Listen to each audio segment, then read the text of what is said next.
Недоволниот простор за повеќе од 3000 средношколци во гимназијата Кирил Печиновиќ и годинава меѓу проблемите со кои се соочува секторот за јавни дејности од Тетово. Покрај тоа, во помошната барака во старото медицинско училиште нема соодветни услови за изведување настава. Гимназијата се соочува и понатака со просторни проблеми. Таму учат 3000 ученици, над 300 вработени има. Учениците учат на 5 одделни објекти и тешко е да се менаџира.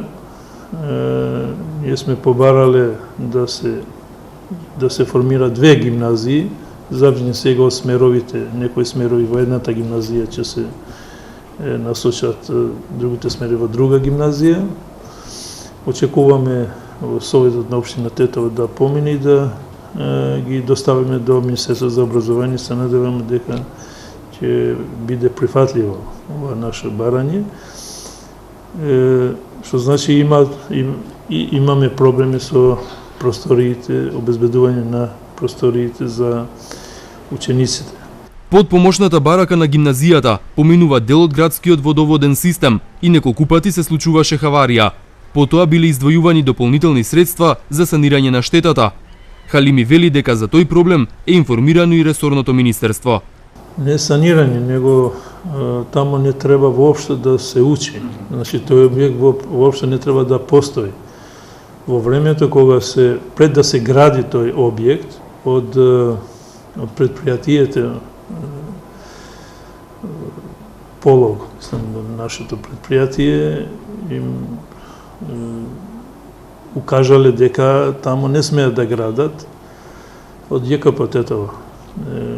Кажа на Министерството дека не смеат да градат, пошто под тоа место поминува цевка, голема цевка, главна цевка, водоводна цевка. Меѓутоа и покрај овие интервенции е изградена, мислам, таа барака и 2 пати сме имале проблеми, аварии, сме ги санирале тие проблеми, меѓутоа тоа не значи дека во иднина нема да се случи. Токму за ова треба Министерството да издвои средства за да се гради едно училиште ново. Ако за тоа немаат средства, барем за некои 12 или 13 училници нови, како надградба на сегашната гимназија, за да се префрлат овие ученици во тие училници, на новата зграда, анекс зграда, и таму тие простори да не се употребуваат за учење. Но за да се изгради нова гимназија или пак да се доградат училници, потребно е државата да издвои средства. Халими вели дека за решавање на овој проблем очекува поддршка од Министерството за образование.